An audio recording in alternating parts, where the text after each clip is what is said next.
العالمین والصلاة والسلام علی اشرف الخلائق اجمعین سید الاولین والآخرین امام المرسلین وخاتم النبیین سیدنا و مولانا و شفیعنا و حبیبنا و حبیب الہ العالمین وعلی اہل بیتہ الطیبین الطاہرین الہداۃ المہدیین وصحبہ الاجمعین الصلاۃ والسلام علیک یا سیدی یا رسول اللہ وعلی آلک وصحبک یا سیدی یا حبیب اللہ الصلاۃ والسلام علیک یا سیدی یا رسول اللہ وعلی آلک وصحبک یا سیدی یا حبیب اللہ السلام علیکم یا سیدۃ النساء العالمین یا فاطمہ الزہرا، السلام علیکم یا امیر المومنین یا علی مولا، السلام علیکم یا ابا محمد الحسن، السلام علیکم یا ابا عبداللہ الحسین، السلام علیکم یا شیخ جنید البغدادی، السلام علیکم یا شیخ علی بن عثمان اجمیری، السلام علیکم یا شیخ عبد القادر جیلانی، السلام علیکم خواجہ معین الدین چشتی اجمیری، السلام علیکم یا حضرت سید میرا حسین میانی۔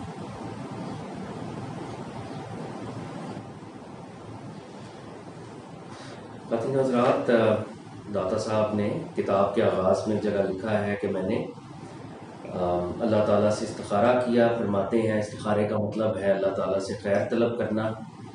ہم آج کے سیشن کے آغاز میں اللہ تعالیٰ کی بارگاہ میں استخارہ کرتے ہیں، اللہ سے خیر طلب کرتے ہیں کہ ہمارا یہاں پر بیٹھنا، سننا، سنانا نفع بخش ہو، آمین رب العالمین۔ حضرت علی اجمیری نے یہ بھی فرمایا تھا، سننے والے کا مقام بولنے والے سے بڑھ کر ہے، کیونکہ جو سنتا ہے وہ اللہ تعالیٰ کی رضا کے لیے سنتا ہے، بولتا ہے وہ کبھی اللہ کی رضا کے لیے بولتا ہے، بہت دفعہ اپنی ذات اور اپنی پرسنالٹی کے لیے بات کر رہا ہوتا ہے۔ ہم اللہ سے دعا کرتے ہیں میرا بولنا، ہم سب کا سننا پروردگار کی رضا کے لیے ہو اور ہماری ذات کی رضا کے لیے نہ ہو، آمین یا رب العالمین۔ اچھا خواتین حضرات، ہم یہ سیشنز کشف المحجوب کے اور کشف المحجوب کا جو لاسٹ پارٹ ہے بنیادی طور پہ یہ اس سے ریلیٹڈ ہم ایک برڈز آئی ویو کر رہے ہیں، اور حق تو بالکل ادا نہیں کر رہے۔ جو داتا صاحب نے فرمایا ہے وہ بہت زیادہ ڈیٹیلڈ ہے اور پڑھنے کی چیز ہے، اور کبھی انشاءاللہ موقع ملے اور ہمارے پاس وقت ہو تو ہم روز بھی پڑھیں تو شاید کم ہے، اور ہم اللہ کے فضل و کرم سے 2 دفعہ ایسے کر چکے ہیں مختلف ٹائمز پر مختلف لوگوں کے ساتھ کہ ہم almost on a daily basis گھنٹہ روز پڑھا کرتے تھے، بٹ پھر بھی ان دی انٹرسٹ آف ٹائم جو ہم کر رہے ہیں یہ بھی اللہ تعالیٰ کا ہی بڑا فضل ہے، اٹس ہز مرسی، اور ہم یہ کر پا رہے ہیں۔ آج میرا دل کیا آغاز میں کہ علامہ اقبال کے 2 اشعار ویسے پڑھے جائیں، بیکاز علامہ اقبال جیسی پرسنالٹیز بھی ہمارے مسلم ہیریٹیج کا ایک جس کو کہتے ہیں کہ وہ ایک ہراول دستہ، وہ ٹاپ کے وہ لوگ ہیں، وہ جو سب سے آگے ہیں، اور ہمیں علامہ اقبال کی تھاٹس، ان کی آئیڈیالوجی، اس سے جڑنا ہے کہیں نہ کہیں۔ اور ڈونٹ فرگیٹ کہ علامہ اقبال کوئی عام کوئی مولوی نہیں تھے کسی مسجد کے اندر، he was from Cambridge University and he went to Heidelberg, اور دنیا کی ٹاپ یونیورسٹی سے وہ پڑھے ہوئے تھے، فلاسفی انہوں نے پڑھی ہوئی تھی، فلاسفی میں پی ایچ ڈی تھے، 7 لینگویجز ان کو آتی تھی۔ ان کا جو پی ایچ ڈی کا تھیسس تھا وہ جرمن میں انہوں نے لکھا تھا، he was such a genius. تو علامہ اقبال جیسی جو شخصیات ہیں جو سینچریز میں کہیں پیدا ہوتی ہیں، تو آج دل کیا کہ علامہ کے 2 اشعار پڑھیں، اور پھر ہم انشاءاللہ جو کشف المحجوب جہاں سے ہم نے آج کی بات شروع کرنی ہے وہ بھی کریں۔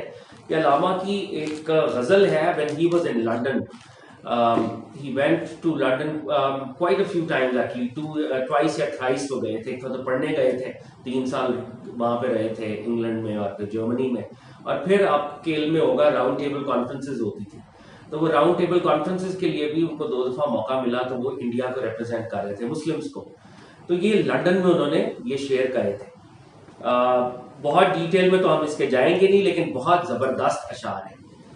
فرماتے ہیں تو ابھی راہ گزر میں ہے، قید مقام سے گزر،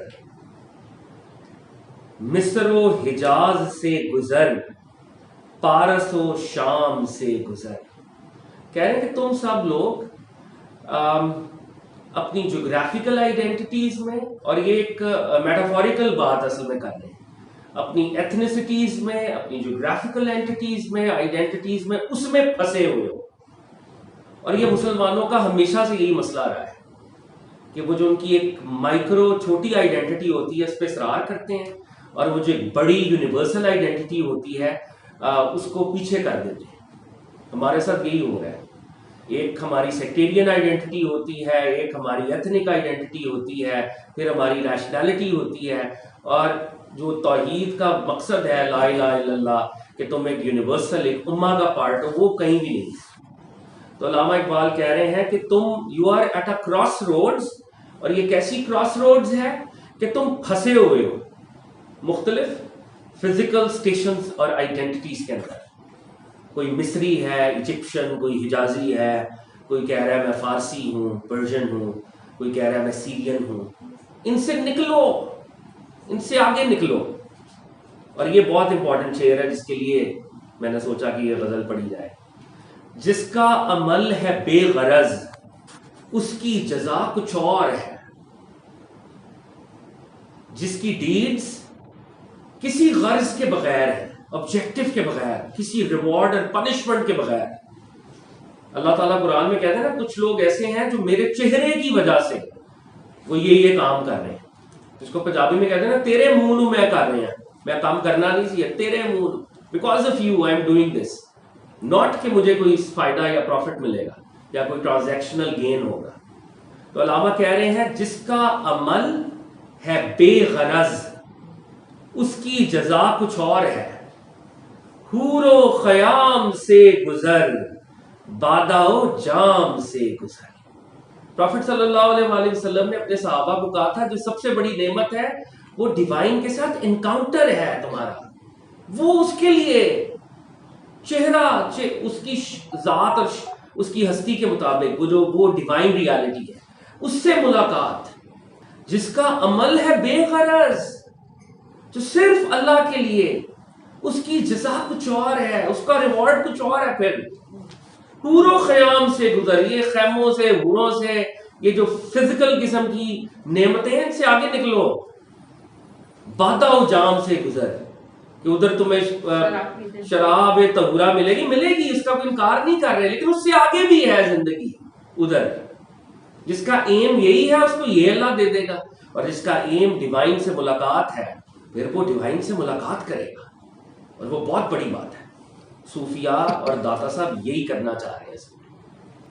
تیرا امام بے حضور، تیری نماز بے سرور.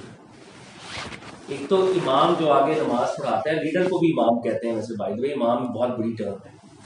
علامہ اقبال کہہ رہے ہیں جو تمہارے لیڈرز ہیں جو تمہیں نمازیں پڑھا رہے ہیں وہ کون ہے؟ بے حضور. they are absent before divine. وہ حاضر نہیں ہے خدا کے سامنے، وہ ڈیوائن پریزنس میں نہیں ہے، وہ بے حضور ہے. تیرا امام بے حضور تو کیا کانسیکوینس نکلے گا؟ تیری نماز بے سرور. تو جب ڈیوائن تو مصلے پہ آئے گا ڈیوائن سے ملاقات کے لیے، تجھے تو سرور ہی کوئی نہیں ملے گا، کوئی کنیکشن ہی نہیں ملے گا.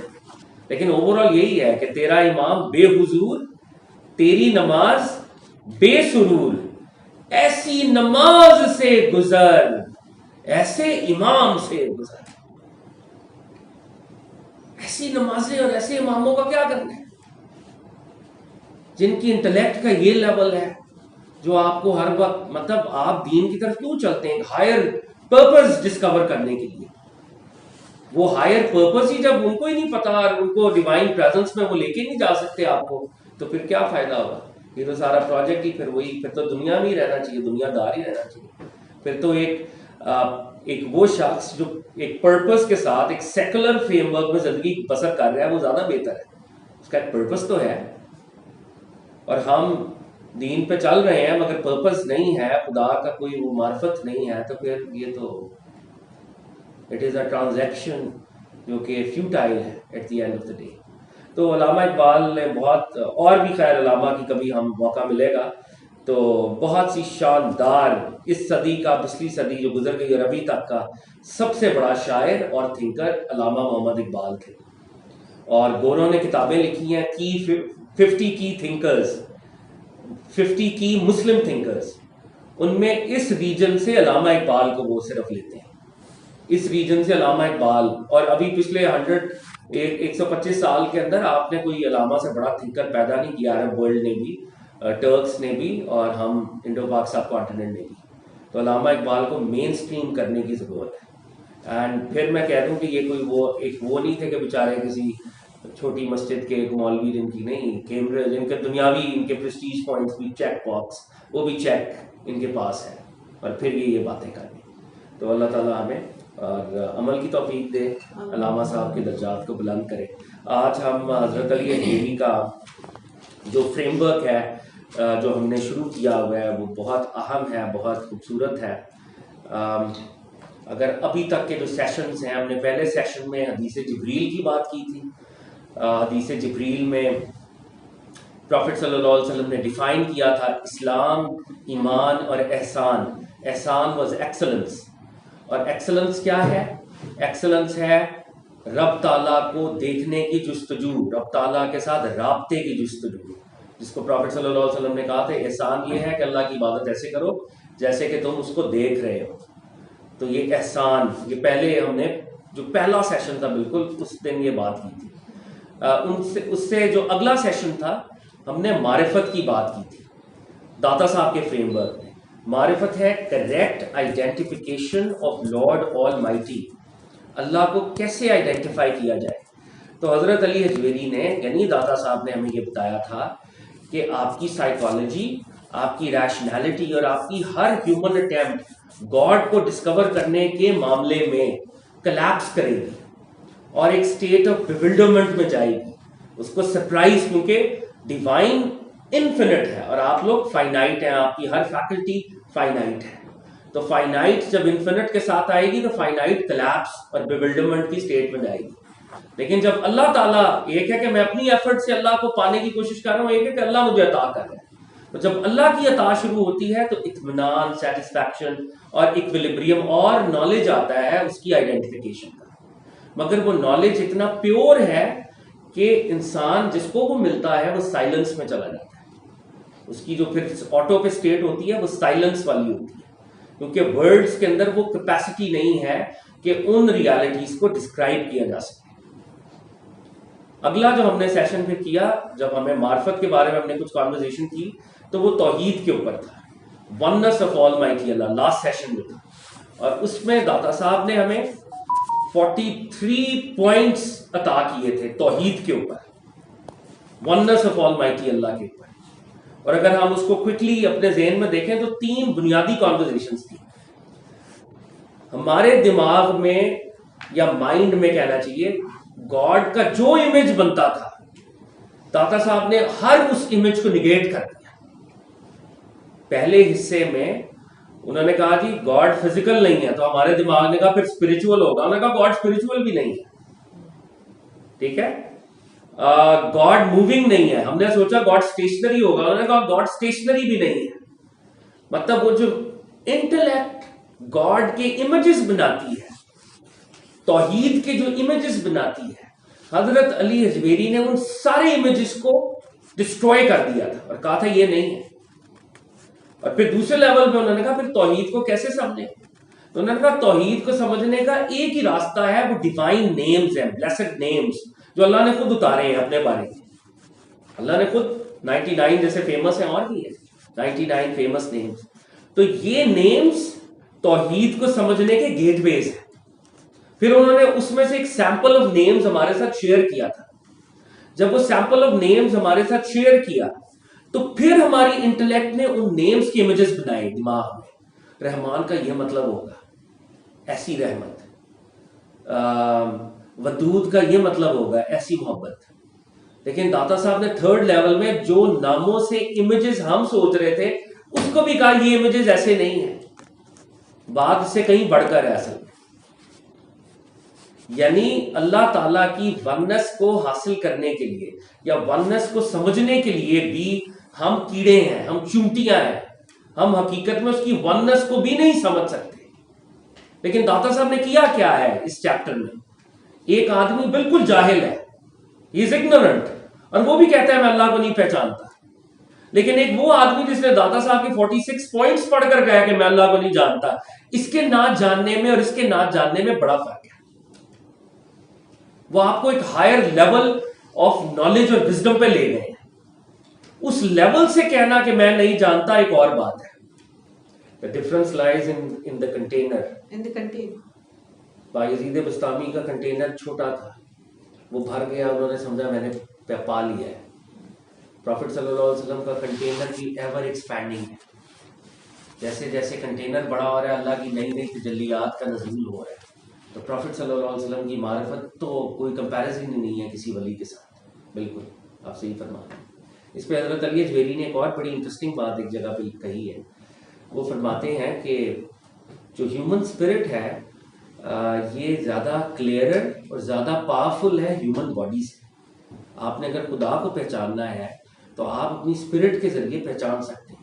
آپ کی اسپرٹ کے اندر وہ کمپوننٹ ہے کیونکہ وہ کلیئرر ہے، صاف ہے، اور اس کے اندر وہ اللہ نے اپنا ایک طاقت رکھی ہے کیونکہ ریٹرن کی طرف لے کے جاتی ہے. لیکن جو اللہ کے ولی ہیں، سینٹس ہیں، سینٹس کی باڈیز اتنی پیور ہے جتنی ایک عام انسان کی اسپرٹ پیور ہوتی ہے. یعنی سینٹس جو ہیں ان کی باڈیز عام آدمی کی اسپرٹ سے زیادہ پیور ہے. اور جو پروفٹس ہیں صلی اللہ علیہ وآلہ وسلم اور علیہ السلام، جتنے بھی پروفٹس ہیں، ان کی باڈیز اتنی زیادہ پیور ہیں جتنی سینٹس کی اسپرٹس ہوتی ہیں.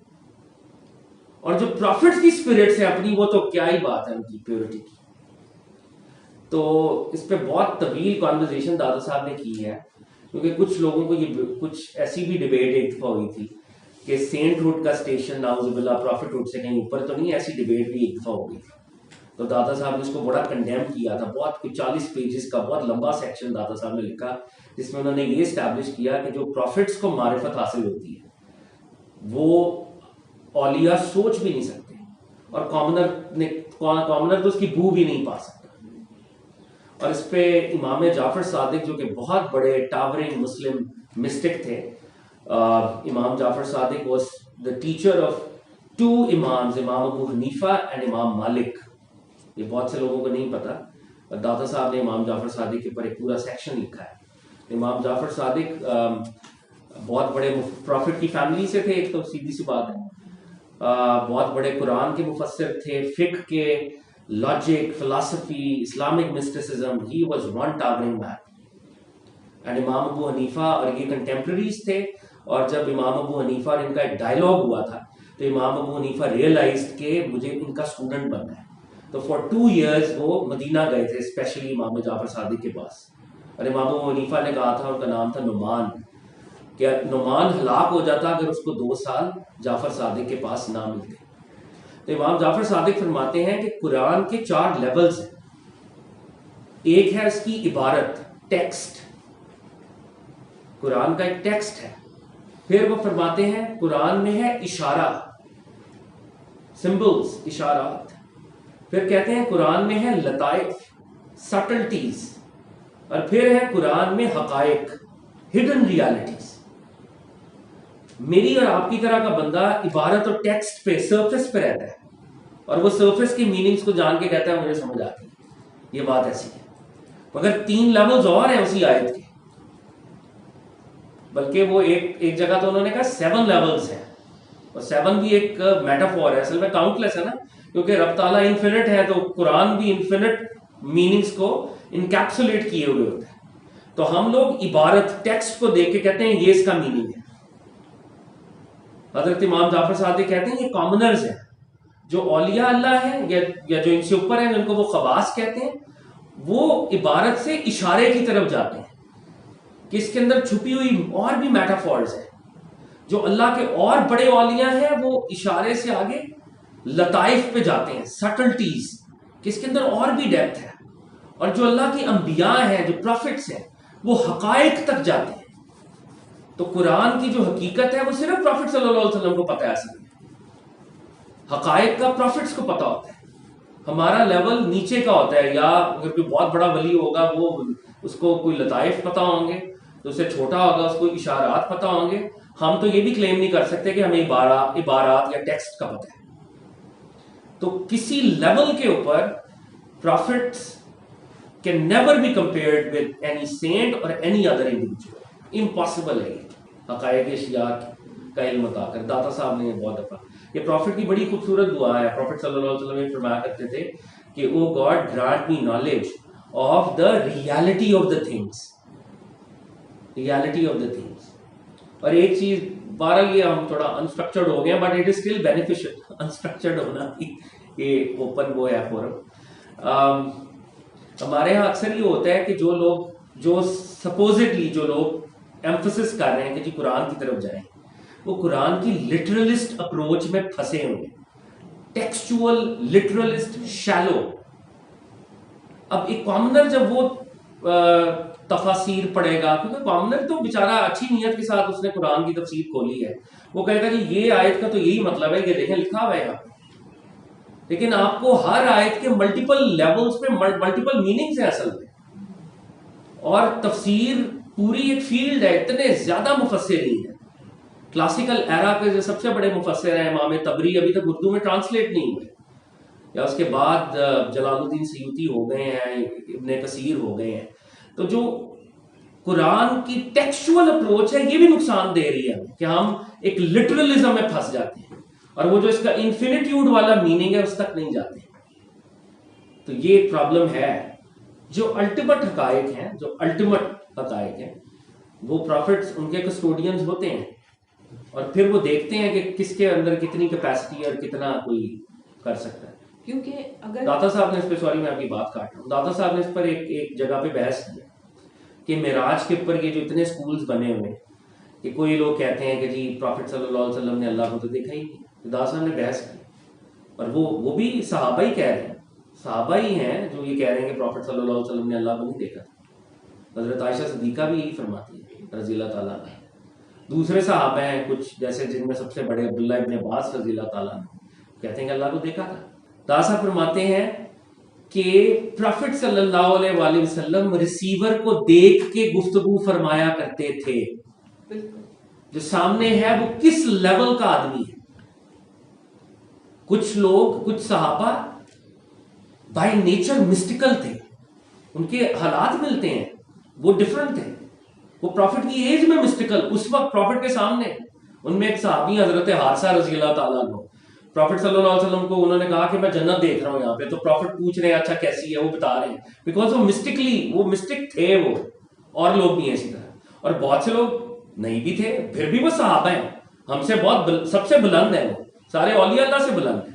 مگر پروفٹ صلی اللہ علیہ وآلہ وسلم یہ دیکھتے تھے کہ کس ہستی کے پاس کس طرح کی سائیکولوجیکل کیپیسٹی ہے، اس سے ویسے خطاب کرتے تھے، اس کو وہ چیز عطا کرتے تھے. ہمارے جو مسٹیکل سکولز ہیں کہ دو صحابہ کو ہی عطا کیے گئے، حضرت ابوبکر صدیق کو اور حضرت علی المرتضیٰ کو. whether we like it or not, that is what Prophet صلی اللہ علیہ وسلم decided. یہ ان کا ڈیسیجن ہے، میرا آپ کا ڈیسیجن تو نہیں ہے. اور یہ انہوں نے دیا، باقی صحابہ کو بھی دیا، لیکن جو حضرت علی کو یا حضرت ابوبکر صدیق کو انہوں نے مسٹیکل دیا وہ اس طرح سے نہیں دیا. ٹھیک ہے. تو پروفٹ صلی اللہ علیہ وسلم کا وہ جو ایک پیور نالج ہے، پیور حقائق کا نالج، اللہ تعالیٰ نے جتنی اجازت ان کو دی اور جس کے بارے میں دی کہ اس کو آپ دیں گے، ان کو دیا گیا. اور پھر لطائف اور پھر اشارات، یہ سب ہے. مطلب یہ دیکھیں ایسے تو نہیں ہے کہ آج یہ کاٹ دیجیے گا، ایسی میں بات یہاں پہ کھل کے کر دیتا ہوں ایٹ ٹائمس، یہ کاٹ دیں گے آپ، کاٹ دیجیے گا کسی کا نام وغیرہ. اب یہ تو نہیں ہے کہ اگر یہاں پہ غامدی صاحب آئیں ایک دن اور وہ کہیں کہ جی یہ سارے صوفی پاگل تھے، اے ٹو زی ان میں سے تو کوئی بندہ ہی پیدا نہیں ہوا، اور یہ تو قرآن و حدیث کے پیرلل ایک ریلیجن کھڑا کیا ہوا ہے. یہ تو بہت ہی بیسک اپروچ ہے. اس کا مطلب ہے کہ آپ تصوف کی ہسٹری سے واقف نہیں ہیں. شاید گورے آپ سے زیادہ واقف ہیں، جو ویسٹ میں بیٹھ کے ان کو زیادہ پتہ ہے کہ تصوف کے اسکول اور تصوف کی ہسٹری اور وہ کیا تھی. تو یہ جو شیلو لٹرلزم ہے اس سے ہمیں باہر نکلنا ہے، شیلو لٹرلزم سے باہر نکلا ہے. دادا صاحب کی یہی کام کر رہے ہیں. خواجہ باقی باللہ بھی ایک بہت بڑے سینٹ ہوئے، ان کے بارے میں بھی کہتے ہیں کہ اسی طرح ان کے ایک اسٹوڈنٹ نے کہا کہ مجھے بھی باقی باللہ بنا دیں. انہوں نے کہا یار یہ کام نہیں کرو، یہ اس طرح نہیں بنا دے. انہوں نے دعا کی تو اس کو بھی وہ اسپرچل چیزیں مل گئی ان کے پاس تھی.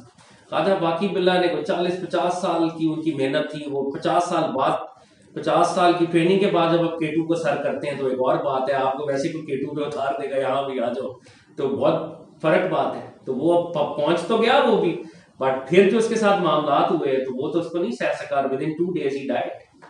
تو without capacity spiritual knowledge is dangerous. Anyway ہم واپس آتے ہیں. آج ہم نے گپ شپ انفیکٹ بہت زیادہ کر لی. ایمان کی بات ہم کرتے ہیں جو اگلا ہمارا آج کا چیپٹر بھی ہے. تو داتا صاحب نے معرفت، اللہ کی کریکٹ آئیڈینٹیفیکیشن اور توحید، اور اب تھرڈ لیول پہ وہ بات کریں ایمان کہ ایمان کیا ہے. اب ایمان کی جو ڈسکشن ہے اس پر ملٹیپل سکولز بنے ہوئے تھے. سوال 3 ہے. ایمان کیا ہے؟ Is it a state of the heart? کیا ایمان کوئی سینگ ہے یا ایمان کسی عمل کا نام ہے، ڈیڈ کا نام، عبادت کا نام ہے؟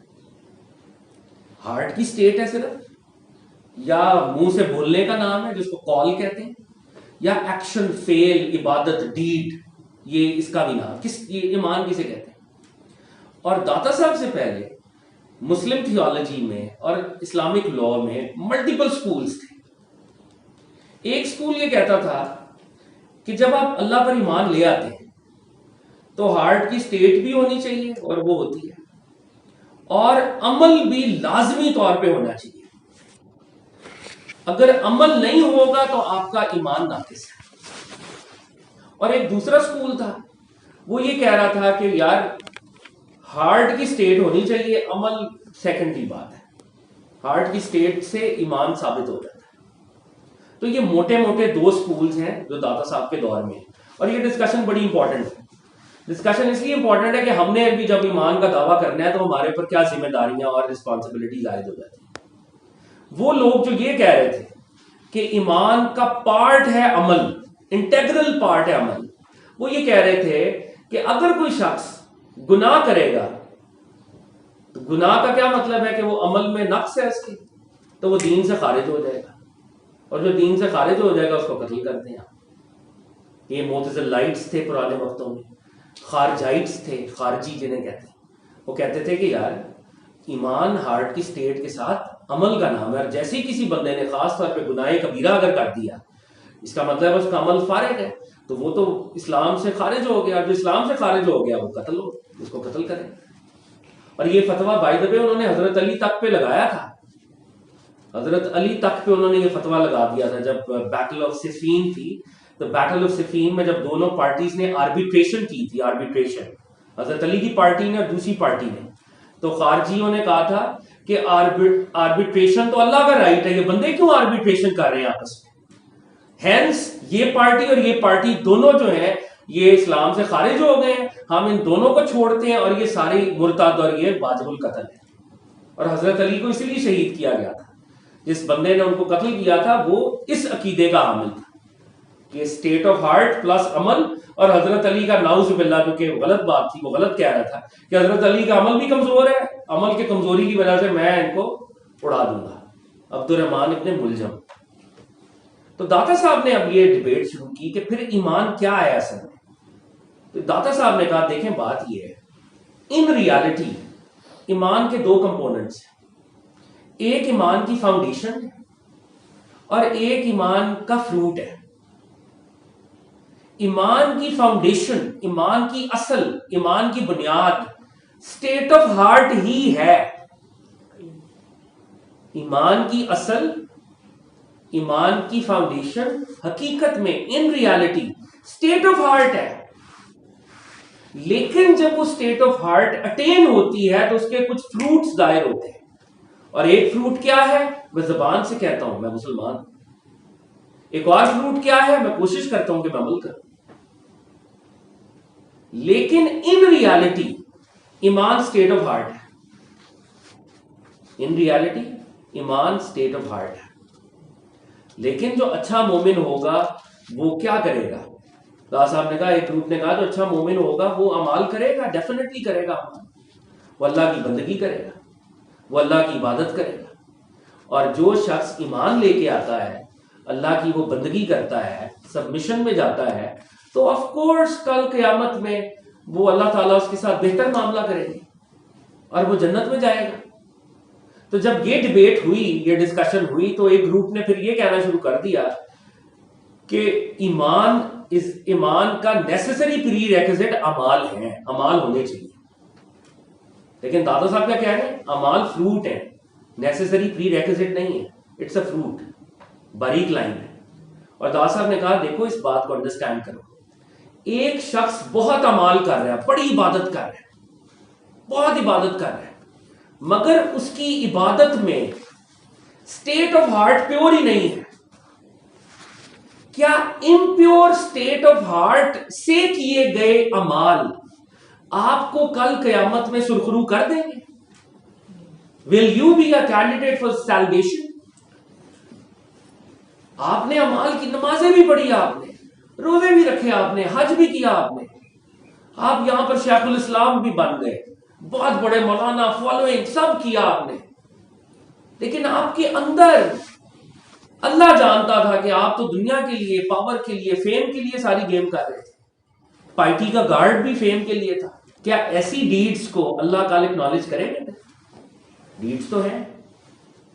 اس کے برعکس ایک بندہ سٹیٹ آف ہارٹ میں پیور تھا، اعمال کی بھی کوشش کرتا تھا، لیکن بہت جگہ پہ لڑکھڑا بھی جاتا تھا، گناہ بھی کرتا تھا، ایٹ ٹائمز پرابلمز میں بھی چلا جاتا تھا، پھر توبہ بھی کرتا تھا، لیکن اندر سے پیور تھا۔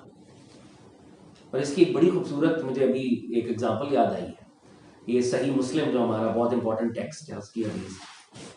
پروفٹ صلی اللہ علیہ وسلم کے ایک صحابی تھے، آپ کے علم میں ہے کہ یہ شراب کی حرمت سٹیجز میں ہوئی ہے۔ شراب ایک دم سے اس کو حرام نہیں کر دیا گیا، 3 لیول پہلے کہا گیا کہ اس میں کچھ فائدے بھی ہیں، کچھ نقصانات بھی ہیں، پھر کرتے کرتے اس کو اللیگل یا فوربڈن کیا گیا۔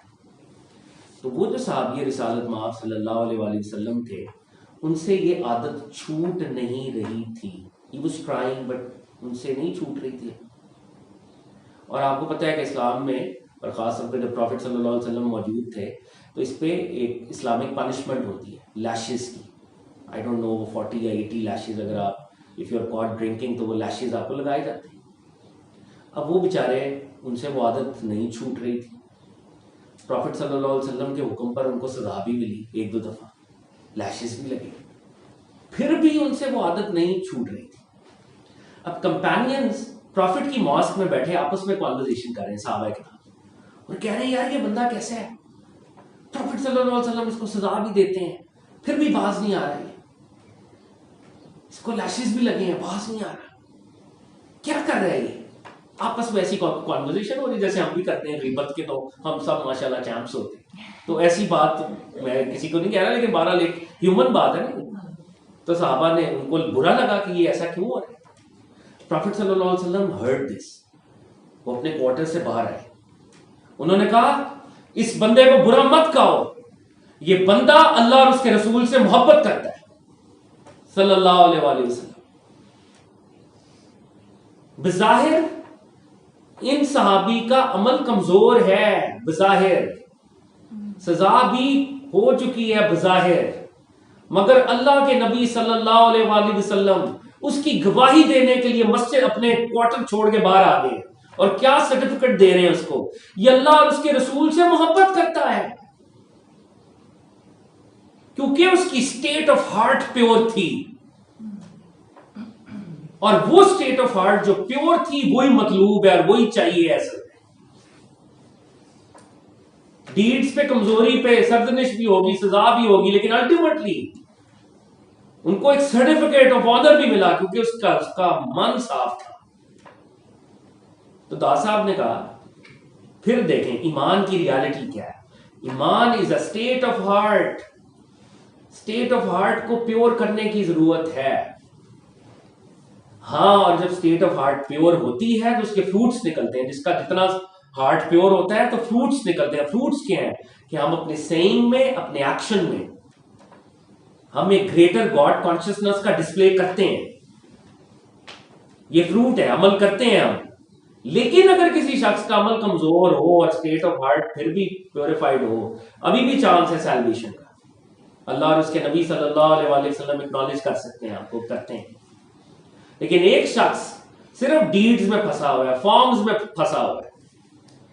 ایسے ہی ہے نا، ہم ریچولز میں پھنسے ہیں زیادہ تر. آج ہی ویسے اس کو بھی کاٹ دیجیے گا، مجھے ایک شرائن پہ جانے کا موقع ملا، ایک بابا جی بڑے نیک مجھے لگے، ان کے پاس گیا، میں نے کہا حضرت آپ دعا کیجیے گا میرے لیے. انہوں نے مجھے دیکھا، انہوں نے پنجابی سے کیا پترا ٹوپی پا، جینز لا تے شلوار قمیض پا، پھر میں تیرے لیے دعا کروں گا. میں کہا جی سر میں غلطی کی. میں نے ان سے کہا ٹھیک ہے، لیکن ریالٹی میں تو چلے ادھر جاتا آتا ہوں، ایک بیچارہ ایک ماڈرن کوئی بندہ واقعی چلا ہی جائے کبھی، تو اس کو جب آپ یہ کہیں گے یہ چینج کر کے آئی نا ذرا، تو وہ کیسے آئے گا پھر دین کی طرف؟ آپ اس کو اپرچونٹی نہیں دے رہے کہ یار وہ اسٹیٹ آف ہارٹ کو اگر صاف کر کے آنا چاہ رہے ہیں، آپ تو دے ہی نہیں رہے اس کو اپرچونٹی. تو بڑی انفارچونیٹ بات ہے. تو دادا صاحب نے جب یہ کانورزیشن کر دی اور اس میں انہوں نے یہ ثابت کیا کہ عبادت ضروری ہے، مگر عبادت فروٹ ہے، پھل ہے آپ کی ہارٹ کی کلیرٹی کا. اصل میں ہارٹ کی کلیرٹی ہی مطلوب ہے، ہارٹ کی کلیرٹی چاہیے اللہ کو بھی. تو انہوں نے پھر ایک اور ڈسکشن شروع کی کہ یار یہ کچھ لوگ جو ہوتے ہیں وہ ہر وقت، ہمارے اولیاء اللہ میں بھی ایسے تھا، بڑے پیار محبت، لوگوں کو بھی امید دیتے تھے، ہوپ دیتے تھے. اور کچھ لوگ جو ہیں وہ ہر وقت جو ہیں وہ روتے دھوتے رہتے ہیں، وہ خود بھی خوف میں رہتے ہیں، لوگوں کو بھی ڈراتے رہتے ہیں. تو پھر یہ دو طرح کے یہ لوگ کہاں سے آتے ہیں کہ ایک بڑا ہوپ فل ہے، آپٹمسٹک ہے، خیر ہی خیر ہے، آجا میرے ساتھ، اور ایک کہتا ہو بچو بچو جہنم بھی ہے. دونوں چیزیں بتائی گئی ہیں. تو داسا فرماتے ہیں کہ رب تعالیٰ کی دو تجلیات ہیں، یا رب تعالیٰ کی دو سیٹ آف ایٹریبیوٹس ہیں. ایک رب تعالیٰ کی سیٹ آف ایٹریبیوٹس ہیں اس کے جلال کو جو ڈینوٹ کرتی ہیں، میجسٹی کو، اور ایک رب تعالیٰ کی سیٹ آف ایٹریبیوٹس ہیں جو ڈیوائن بیوٹی کو ڈینوٹ کرتی ہیں، جمال کو. اللہ رب العزت جب کسی پہ اپنی جلالی تجلیات یا ایٹریبیوٹس کو کھولتے ہیں، جو بھی اللہ کا پروسیس ہے، جس کے اوپر جلالی ایٹریبیوٹس کھل جاتی ہیں وہ ہیبت میں چلا جاتا ہے، خوف میں چلا جاتا ہے، وہ ڈیوائن میجسٹی کو فیل کرتا ہے، اور اس کی نظر اپنے اوپر آ جاتی ہے کہ بچو یہ بھی کرنا ہے، یہ بھی کرنا ہے، یہ بھی کرنا ہے، پکڑ لے گا، مارے جائیں گے. اس کا قصور نہیں ہے بیچارے کا، وہ خوف میں اللہ تعالیٰ کی وجہ سے گیا ہے، کیونکہ اللہ کا وہ ایٹریبیوٹ اس کے اوپر اترا ہے، وہ جینوئنلی ایسا ہو چکا ہے. اور جس پہ اللہ کی بیوٹی والی ایٹریبیوٹس اتر جائے، بیوٹی والی تجلیات، یہ اللہ کی گفٹ ہے، اس کا اپنا تو کچھ بھی لینا دینا نہیں ہے. تو جس میں وہ بیوٹی گفٹس وہ آ جائے، بلیسنگ آ جائے، تو وہ کہتا ہے یا اللہ میں تیرے سے محبت کرتا ہوں، اپنا آپ دکھا نا مجھے، میں تجھ سے ملنا چاہتا ہوں. اس کے اندر وہ اشتیاق، وہ کریوسٹی، وہ ٹورڈز اللہ تعالیٰ جانا چاہتا ہے. حالانکہ دونوں ہیومنز ہیں، دونوں ہیومنز خود اللہ کے پاس نہیں جا سکتے کبھی بھی. جس پہ جلال کی تجلی پڑی وہ تو اتنا خوف میں چلا گیا کہ وہ تو بس ایک جگہ پہ سمجھے اسٹیشنری ہو کے بس اپنے اوپر اس نے فوکس کیا کہ یار آگے بڑا ڈاڈا حساب ہونے لگا ہے، بچ جاؤ. دوسرا بھی سنر ہے مگر اس کی توجہ اپنے اوپر نہیں ہے، اس کی توجہ محبت والے اس پہ چلے گی. یار وہ بلا رہے ہیں ادھر جانے، چلتے ہیں آگے بڑھتے ہیں. تو دادا صاحب نے کہا کہ ایمان کی اصل میں، ایمان جب اسٹیٹ آف ہارٹ کا نام ہے، اگر کوئی شخص واقعی اللہ سے ملاقات کرنا چاہتا ہے تو وہ اللہ سے اللہ کی جمالی تجلیات کو مانگنا شروع کرے، کیونکہ جمالی تجلیات سے بندے کے اندر ڈیوائن ریالٹی کا لو پیدا ہوتا ہے، اور لو وہ فیکلٹی ہے، لو وہ لاک اینڈ کی ہے جس سے دروازے کھلتے ہیں. خوف اور ہیبت سے سیلویشن تو مل جاتی ہے، لیکن بندہ خوف سے دوری اختیار کرتا ہے، لفظ سے قربت کی طرف جانے کی کوشش کرتا ہے. تو جب بھی اللہ رب العزت سے دعا کرے کہ مجھے ایمان کی ریالٹی ملے، تو تو اسٹیٹ آف ہارٹ کی کلیئرٹی کے ساتھ ساتھ اس سے اس کی ڈیوائن مرسی مانگیں، اس کی بیوٹی مانگیں، اس کا جمال مانگیں. اس کا جلال ہم سہ ہی نہیں سکتے، ہم اس قابل ہی نہیں.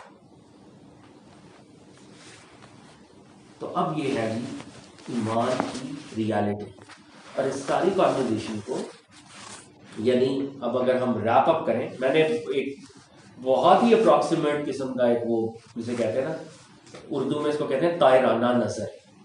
طائر کہتے ہیں برڈ کو، برڈز آئی. طائران طیارہ بھی ہوتا ہے نا، ایئر کرافٹ پلین. طائر برڈ کو کہتے ہیں. طائرانہ نظر ایک برڈ جو اوپر سے جا رہا ہو. بہت خوبصورت چیپٹر ہے. It is not that long. اس میں بہت خوبصورت باتیں ہیں. ہم نے ایک بہت ہی اپروکسیمیٹ قسم کی ایک سمری آپ کے سامنے پریزنٹ کی، اور اس میں ابھی تک داتا صاحب نے ہمیں کیا سمجھایا ہے؟ ایمان ریالٹی میں ہارٹ کی سٹیٹ ہے. ہارٹ کی سٹیٹ بندے کو اعمال کی طرف لے کے جاتی ہے. الٹیمیٹلی آپ عبادت کرتے ہیں اللہ تعالیٰ کی، ایسا ہوتا ہے. لیکن اگر آپ عبادت میں کمزور بھی ہوں، آپ کی پیورٹی آف ہارٹ اللہ تعالیٰ بہت پسند کرتے ہیں، اس کو ریکگنائز کرتے ہیں. اور اللہ تعالیٰ سے ان کا جمال مانگیں، ان کی بیوٹی مانگیں. مانگنے پہ کوئی پابندی نہیں، اور اس کے عطا میں بھی کوئی دیر نہیں ہے. مانگنا ہم نے ہے تو اس کی بیوٹی والی تجلیات کو مانگیں. جب بیوٹی والی تجلیات ملیں گی تو گو کہ ہماری حیثیت نہیں ہے، مگر بیوٹی اور لو کے پاتھ سے ہی ہم اس تک جا سکتے ہیں. اس چیپٹر کو جو انہوں نے کلمینیٹ کیا ہے. اچھا ایک اور بھی انہوں نے بڑی امپورٹنٹ ڈسکشن کی ہے. انہوں نے کہا کچھ بے وقوف یہ سمجھتے ہیں کہ جب ہمیں ایک لیول کی کلیئرٹی مل جائے گی نعوذ باللہ تو ہم عبادت کریں چاہے نہ کریں. کچھ بے وقوف صوفی ایسے تھے پہلے بھی کہ اسی تو اتنے پہنچ گئے ہیں، ہن نماز پڑھنے کی ضرورت ہے، اسی تو دل دیا نمازاں پڑھ رہے ہیں. یہ ہوتا ہے نا یہاں پہ بھی کچھ لوگ ہوتے ہیں. ہم تو آپ کو پتہ ہے نماز تو پروفٹ صلی اللہ علیہ وسلم نے نہیں چھوڑی، سیدنا حسین نے کربلا میں نہیں چھوڑی. تو میں اور آپ کیسے یہ کلیم کر سکتے ہیں کہ ہم یہ کہہ سکتے ہیں کہ میں گناہ گار ہوں، مجھ سے مس ہو گئی، میری غلطی ہے، آئی شوڈ پرے. یہ تو نہیں کہہ سکتے کہ یار مجھ سے میں نماز پڑھوں نہ پڑھوں مجھے تو اللہ مل گئے. یہ تو بے وقوفی والی بات ہے نا بالکل. تو حضرت علی جویری نے کہا کچھ بے وقوف یہ کہتے ہیں کہ کیونکہ ہمیں ایمان کی ریالٹی مل گئی ہے تو اب عمل کرنے کی ضرورت ہی نہیں ہے. جب ایمان ہی مل گیا تو عمل کیا کریں؟ تو داس صاحب نے کہا یہ سخت بے وقوفی والی بات ہے. ہوتا یہ ہے کہ جس کو ایمان کی ریالٹی ملتی ہے عمل اس کے لیے آسان ہو جاتا ہے، عمل کا برڈن اس سے اٹھا لیا جاتا ہے. ایک بگنر کے لیے نماز ڈیفیکلٹ ہے، لیکن جیسی اس کے اندر وہ پیورٹی آف ہارٹ آتی ہے تو وہ ایکچولی رش کرتا ہے کہ میں نماز پڑھوں. مطلب اس کو بھی آپ کاٹ سکتے ہیں، مطلب دنیاوی طور پہ اگر کوئی مجازی ریلیشن شپ ہو تو اس وقت ہم بھاگ بھاگ کے کہتے ہیں وہ میسج آیا نہیں آیا، ادھر پہنچے نہیں پہنچے. اور ہم یہی کر رہے ہوتے ہیں نا ہر وقت، کیونکہ ہماری ہارٹ کی سٹیٹ ہوتی ہے وہاں پہ. ہم کہتے ہیں کہ ہم نے کرنا ہی ہے. نہ ہم ملامت دیکھتے ہیں، نہ کرٹیسزم دیکھتے ہیں، نہ لوگوں کو دیکھتے ہیں کون کیا کہے گا. ہم کہتے ہیں ٹو ہیلپ ود اٹ، ہم نے یہ کرنا ہے، ہم نے یہ جانا ہے، ہم جائیں گے. تو اسی طرح جب اللہ رب العزت کے ساتھ وہ معاملہ ہو جاتا ہے تو دادا صاحب کہتے ہیں کہ وہ برڈن اٹھ جاتا ہے. کوئی ولی یہ کلیم نہیں کر سکتا یا یہ کہے گا کہ جی میں دل کی نماز پڑھ رہا ہوں. وہ وہی نماز پڑھے گا 5 وقت کی جو اللہ کے رسول پڑھتے تھے. اس کو ایک اور لیول کا پلیزر اس کے اندر اب آنا شروع ہو گیا جو مجھے نہیں آتا، کیونکہ میرا دل کا وہ جو لینز ہے وہ گدلا ہے، کلاؤڈیڈ ہے. I need to cleanse it. Dada Saheb نے یہ جب ساری کانورزیشنز کر لی تو انہوں نے آخری بات ایمان کے اوپر کہی، اور اس پہ ہم اس ڈسکشن کو یہاں پہ کلمینیٹ کر سکتے ہیں. انہوں نے کہا ایمان کا ہارٹ کی سٹیٹ اور اعمال کا کنیکشن میں نے بتا دیا ہے، جمال بتا دیا ہے کہ جمال سے اللہ ملتے ہیں. تو اس سب کا ایک رزلٹ ہے، اور وہ رزلٹ کیا ہے؟ بندے کی total reliance on God Almighty. جب آپ واقعی مومن بن جاتے ہیں تو پھر آپ ٹوٹلی گاڈ پہ ریلائی کرتے ہیں، گاڈ کے علاوہ کسی پہ ریلائی نہیں کرتے. توکل.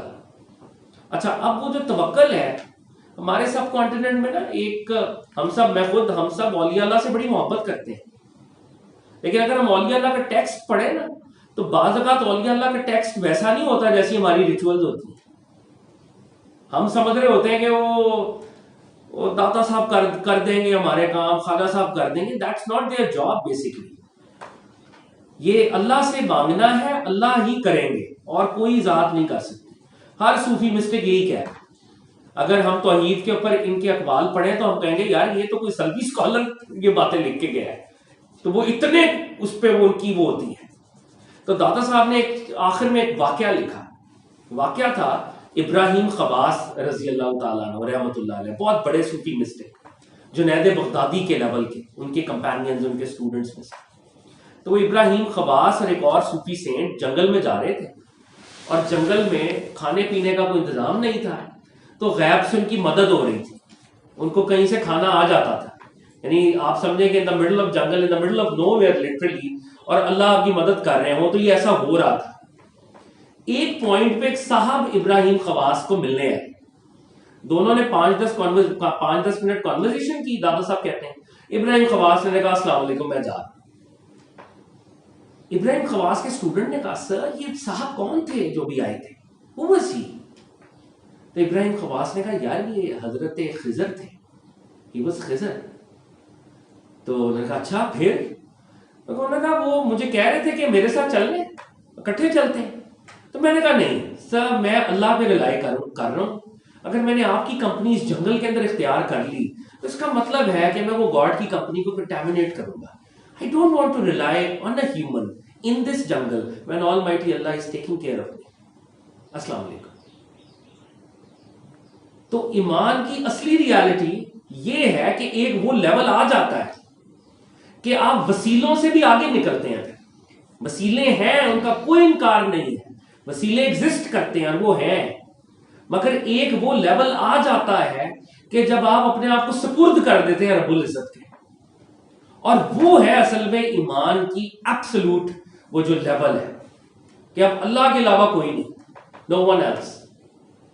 یہ لاسٹ لیول ہے کہ بندہ کہے کہ اب یہی، جس کو شیخ عبد القادر جیلانی کہتے ہیں کہ ایک مردے کی طرح ہو جاؤ. جیسے وہ غسال مردے کو اٹھاتا ہے، واشومن جب غسل دیا جا رہا ہوتا ہے وہ باڈی کو اس کا ہاتھ اوپر کرتا ہے، ہاتھ اوپر ہو جاتا ہے. ایسے ہو جاؤ اس دنیا کے اندر کہ اللہ رب العزت کے جو احکامات ہیں ایسے تم ہو جاؤ کہ اس کے احکامات تمہاری باڈی سے ایمنیٹ ہو رہے ہیں. وہ چاہ رہا ہے تم کھڑے ہو جاؤ، وہ چاہ رہا ہے تم بیٹھ جاؤ، تم بالکل اس کے مطابق اپنے آپ کو کر رہے ہو. اور یہ بہت ہائر لیول ہے. اب ان ساری باتوں کو کنکلوڈ کرتے ہوئے اگر تو یہ آگے جو بھی ہمارے جب بھی سیشنز اگر ہوئے اور کنٹینیو ہم نے کیا اس کو، تو اب داتا صاحب ہمیں نماز پڑھانا چاہتے ہیں، کیونکہ نماز پہلا وہ کمپوننٹ ہے نا دین کا پہلا. جیسے ہی آپ کوئی شخص آج ابھی اسی وقت کلمہ پڑھے تو ساتھ ہی نماز فرض ہو جاتی ہے. روزے تو رمضان میں فرض ہوں گے، زکوٰۃ تو سال بعد فرض ہوگی، نماز اسی منٹ جو بھی ٹائم ہوگا نماز کا، اگر مغرب کے وقت مسلمان ہے تو مغرب پڑھنی ہوگی اس کو. تو نماز is so important and so essential. تو دادا صاحب آپ چاہتے ہیں کہ انہوں نے آپ کو معرفت کا بتا دیا، انہوں نے آپ کو توحید کا بتا دیا، انہوں نے آپ کو ایمان کا بتا دیا. اب وہ چاہتے ہیں کہ آپ اور میں ہم سب مصلی پہ آ جائیں، اللہ کے سامنے، اللہ کی بارگاہ میں حاضر ہو جائیں. اور اس حاضری کا مطلب کیا ہے؟ داتا صاحب اس کے مسٹیکل میننگز بتاتے ہیں کہ اولیاء اللہ جب نماز پڑھتے تھے تو وہ کیسی نماز تھی. جب وہ یوں کر کے اللہ اکبر کہتے ہیں تو ان کی اللہ اکبر سے کیا مراد ہوتی ہے. جب وہ رکوع میں جاتے ہیں، جب وہ سجدے میں جاتے ہیں، تو وہ نماز پڑھانا چاہتے ہیں. مگر نماز پڑھوانے سے پہلے انسان کو پاک ہونا ضروری ہے. اور پاکی دو لیولز پہ، ظاہری طور پہ ہم نے وضو کرنا ہے یا جو بھی پانی سے اپنے آپ کو صاف کرنا ہے، اور باطنی لیول پہ ہم نے توبہ کرنی ہے. ہم اللہ کے پاس توبہ کے بغیر تو نہیں جا سکتے. تو اب داتا صاحب یہ چاہتے ہیں پہلے کلینزنگ کے پروسیس کو سمجھو، کیونکہ نماز پڑھنی ہے، نماز مومن کی معراج ہے. تو اس معراج کو اٹین کرنے سے پہلے کلینزنگ، توبہ، ظاہر میں وضو، باطن میں توبہ. یہ توبہ کا کیا مطلب ہے؟ پروفٹس توبہ کیوں کر رہے ہیں؟ سینٹس توبہ کیوں کر رہے ہیں؟ کامنرز کو کیوں توبہ کرنی چاہیے؟ ان کی توبہ کا کیا مطلب ہے؟ پورا چیپٹر ڈیٹیل میں داتا صاحب نے لکھا ہے. تو انشاءاللہ بشرطِ زندگی whenever we meet again، جو بھی آگے شیڈیول بنے گا، ہم توبہ کو حضرت علی حجویری داتا صاحب کے لینز میں سمجھنے کی کوشش کریں.